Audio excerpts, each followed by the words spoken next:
Ketua, pimpinan, dan anggota Dewan yang saya muliakan. Ke depan, peran APBN harus kita manfaatkan untuk memperkokoh lompatan kemajuan, sehingga Indonesia bisa keluar dari middle income trap, yaitu dengan memanfaatkan bonus demografi, melanjutkan transformasi ekonomi, meningkatkan daya tarik investasi, dan membuka lebih banyak lapangan kerja, sehingga penyusunan RAPBN 2025 didasarkan pada asumsi dasar sebagai berikut. Inflasi akan dijaga pada kisaran 2,5%. Pertumbuhan ekonomi diperkirakan sebesar 5,2%. Dan karena kondisi ekonomi global yang masih relatif stagnan, pertumbuhan ekonomi kita akan lebih bertumpu pada permintaan domestik, sehingga daya beli masyarakat akan dijaga ketat dengan pengendalian inflasi, dengan penciptaan lapangan kerja dan dukungan program bansos dan subsidi. Pemerintah akan terus mengupayakan peningkatan produk-produk yang bernilai tambah tinggi, yang berorientasi ekspor, yang didukung oleh insentif fiskal yang kompetitif dengan tetap menjaga keberlanjutan fiskal. Bauran antara fiskal, moneter, dan sektor keuangan akan dijaga untuk mengakselerasi pertumbuhan ekonomi dan menjaga stabilitas sistem keuangan kita. Nilai tukar rupiah diperkirakan akan berada di sekitar 16.100 rupiah per dolar Amerika Serikat.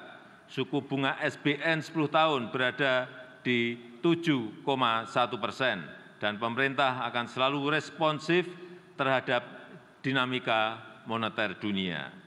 Harga minyak mentah Indonesia diperkirakan berada pada 82 dolar Amerika Serikat per barel.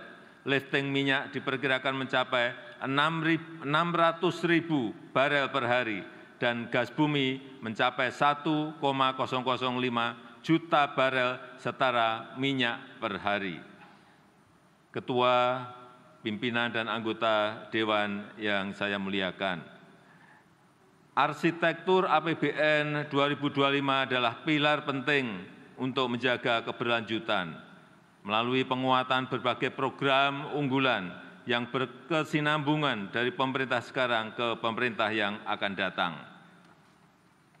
APBN 2025 dirancang untuk menjaga stabilitas, inklusivitas, dan keberlanjutan untuk meningkatkan kesejahteraan dan pemerataan melalui pertumbuhan ekonomi yang inklusif dan berkelanjutan.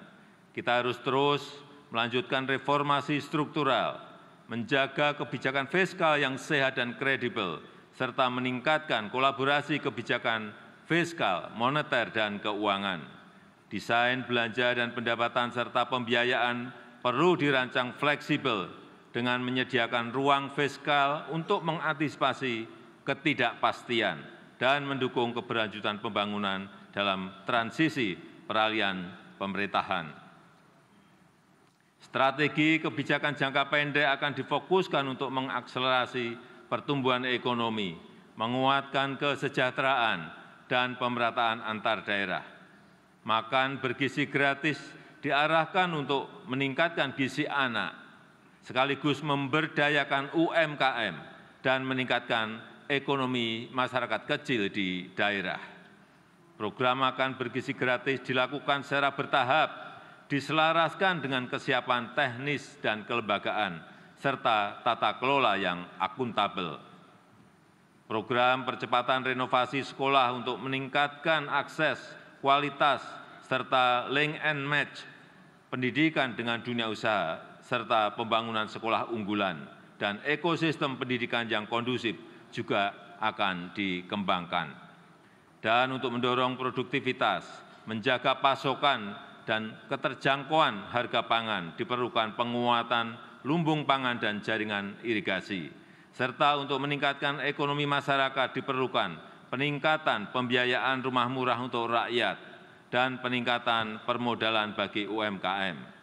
Sedangkan untuk strategi jangka menengah diarahkan untuk mengakselerasi transformasi ekonomi menuju pertumbuhan ekonomi yang inklusif dan berkelanjutan yang dilakukan melalui pertama, mewujudkan SDM unggul yang produktif, inovatif, dan berdaya saing melalui pendidikan bermutu, makan bergizi gratis, dan renovasi sekolah, serta kesehatan berkualitas dan perlindungan sosial.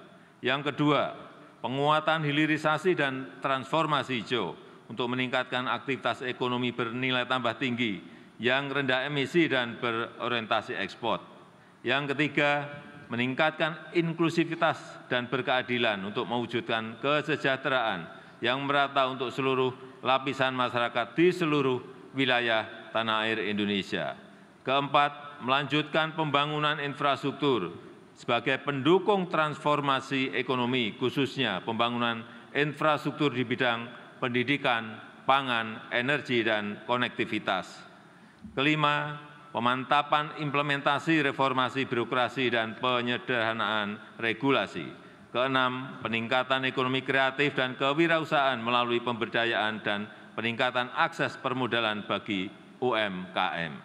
Ketujuh, penguatan pertahanan dan keamanan serta kemandirian pangan dan energi.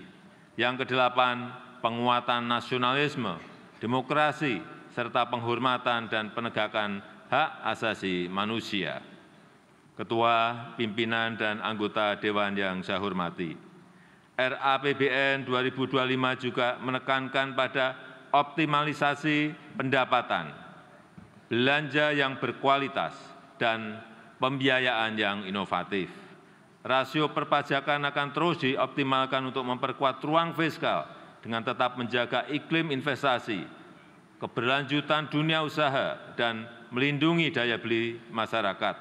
Belanja akan dijaga benar-benar efisien dan produktif, agar selain mendukung program prioritas pemerintah, juga dapat menghasilkan multiplier effects yang kuat terhadap perekonomian. Inovasi pembiayaan yang fleksibel dengan kehati-hatian yang tinggi akan terus ditingkatkan melalui kerjasama pemerintah dan badan usaha, penguatan peran lembaga pengelola investasi, dan pendalaman pasar keuangan. Gambaran besar arsitektur RAPBN 2025 adalah sebagai berikut.